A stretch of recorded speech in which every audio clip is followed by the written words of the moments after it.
This is American Ground Radio. I'm Stephen Paul with Louis R. Avalone, and this is our celebration. All week long, we've been celebrating our upcoming special, our 4th of July special, What Makes America Great? And celebrating the successes of so many in our country. Because I know, you can look and say, there's not a lot of successes in our country today. Oh my gosh, no, there's still even as we're dealing with struggling times, and this last year and a half has been really the hardest times in many of our lives. Even through all that, there still are successes to be found everywhere in this country. And many of our interviews all week long, and certainly with our upcoming 3-hour What Makes America Great radio show. Yeah, it's going to be aired on stations. Some are going to run it on the 4th of July. Some stations are going to run it in the morning on the 5th of July, since that's the federal holiday. But it's going to be from Kentucky to California. Stations are picking this up. But many of these interviews are about those success stories. Success stories that could only be written, only be told in America. Right. You look at during the Trump administration, unemployment rates for African Americans, for Hispanic Americans, for Asian Americans, Native Americans, veterans, individuals with disabilities. Unemployment reached record lows under the Trump administration. That's true. The number of Americans needing food stamps during the Trump administration declined 7 million. That's a success. That's something we ought to be celebrating. African-American home ownership. It was something we should have celebrated. I don't think we was celebrated enough at the in this time. country. It really wasn't. I think certainly history will remember it differently. But African-American home ownership increased 10%. The bottom 50% of American households saw a 40% increase in net worth. So, a lot of folks say, well, the rich are just getting richer in this country. Under Trump, that wasn't the case. And the rich started getting richer actually after the governors all over the country started locking things down. When you stopped Americans from being able to pursue their happiness, that was when the rich got richer and the poor didn't. But see, here's the thing. It's not necessarily about politics or political parties. What at the root of what we're talking about when we're talking about success stories, we're talking about the American dream. Exactly. Because the American dream is not as much about material and monetary wealth as it is the opportunity in which every person can attain their fullest potential, regardless of their circumstances of birth or position. I say the American dream is that you are able to make life better for those that come after you. The American dream isn't so much about what you can get. It's about what you can do for the people that come after you. And that's why it's written in our Constitution that we wanted to create a more perfect union for ourselves and our posterity, the people that come after. If you grew up in poverty, but your kids have never known hunger, you have achieved the American dream. So our next guest, it's really exciting to talk to him because he says that President Trump was a champion for the black community. He thinks he's going to go down as the greatest champion for the black community since Abraham Lincoln. And when you just look at the data, it's hard to argue against that. So let's get started with the guest from last year, Paris Dennard. America.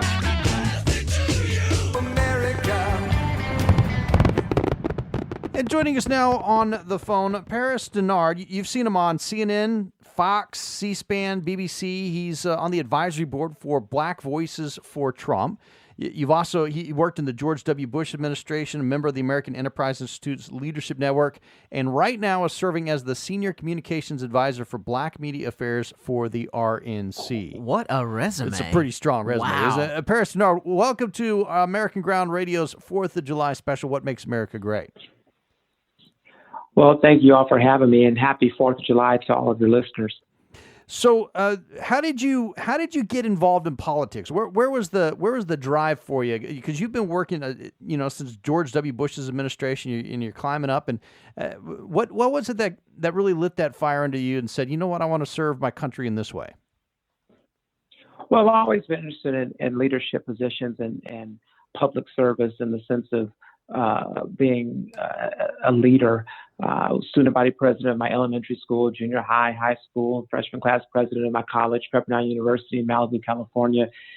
So I've always enjoyed leadership positions. In terms of my role actually being in Republican politics. That started while I was in high school in Phoenix, Arizona, when a friend of mine asked me to come to a teenage Republican convention. And I said, I don't even know what the difference is between the two parties. He said, it doesn't matter. Just come. I think you're Republican. So that he said, I want you also to run for corresponding secretary of the organization. I said, I'm not even a member of college Republicans. He said, it doesn't matter. Say a speech. You'll win. They'll love you. They loved me. I said a speech and I won. That night in the hotel room, he asked me a series of questions about the Republican Party and asked me to respond from my heart, just off the cuff. Every one of my responses lined up with the Republican Party platform. And so I knew then that I was Republican and conservative. And I never looked back. I spoke at the Republican National Convention at 17 years old in 2000, and then have been attending conventions ever since then, and in roles of a page and delegate and volunteer and staffer. And now I'm so honored to be working actively with the Trump campaign and with the Republican National Committee under the leadership of Ronna McDaniel to amplify what the president is doing to and for all Americans, but especially the Black community. So it is indeed a true honor to do it. All right, so conventional wisdom, as an African American, you should not be a Republican. In fact, no one within the African American community, according to mainstream media, should even want to be associated with a Republican. Is that changing, or is that still an uphill battle that you see that we're going to be fighting for years and years? Well, for me, the Republican Party has always been the party of emancipation, freedom, opportunity, going back to Abraham Lincoln and the Emancipation Proclamation and Juneteenth, the celebration that we do annually when the notification finally hit the enslaved Black Americans in Galveston, Texas. It's sort of like a second Independence Day. And so for the 4th of July, when you talk about freedom, when you talk about independence, when you talk about opportunities, when you talk about celebrating America, I celebrate the Republican Party. The first series of United States congressmen and senators all came from the Republican Party, and they were all the ones that were Black Americans. The first senators and congressmen were Black Republicans. When you look at how we led on issues of civil rights, how we led on issues of voting rights, how we led on issues of emancipation and opportunities, from then all the way to now with President Trump and his work with school choice and supporting historically Black colleges and universities, and obviously criminal justice reform. And now even with Senator Tim Scott and his advocacy and pushing for the Justice Act, the Republican Party has always been the party for Black Americans. The mainstream media and the Democrats have tried to create a wedge between the Black community and the Republican Party since the 60s.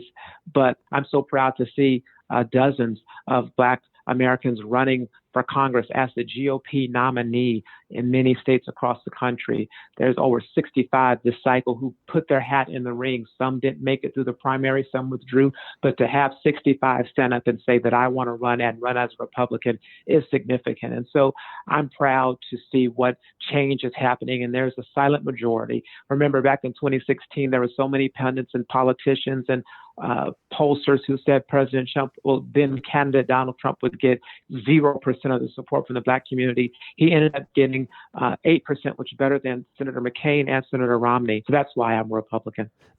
Paris, we're asking folks today, the theme of the show, what is it that you think makes America great? So I think one of the things that make America great is the fact that we have a Constitution, the fact that we have freedoms, the fact that it is my right to assemble, it is my right to pray, it is my right to free speech, it is my right to bear arms.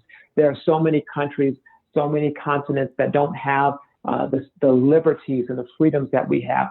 What makes America great is our founding fathers who knew that at the time they could not eliminate slavery because it wouldn't even get the new democracy or representative republic off its feet, but put in place documents, fundamental documents that guided this nation so that we could, at some point in the future, right the wrongs and have full liberty and justice for all, which is written into the Constitution. America is great because this is the only country where Donald Trump can become president. America is great because it's the only country where you can have such Black entrepreneurship like we have it. It's where you can come from nothing and become anything that you want to be because of the freedoms that we have in our Constitution. It doesn't matter where you come from. It doesn't matter what you look like. You can be somebody significant in this nation. That doesn't happen in Europe. That doesn't happen in London. It doesn't happen in Asia. It doesn't happen in the continent of Africa. That only happens in America. That's why you have thousands, millions of people fighting to get to our country, and because they know that this is the best place to be in all of the world. Oh, I just love that. Isn't that great? I love that. Paris Dennard, thank you so much for joining us here on our 4th of July special, and happy Independence Day to you. Happy Independence Day to you and all of your listeners. Thank you so much, and God bless America.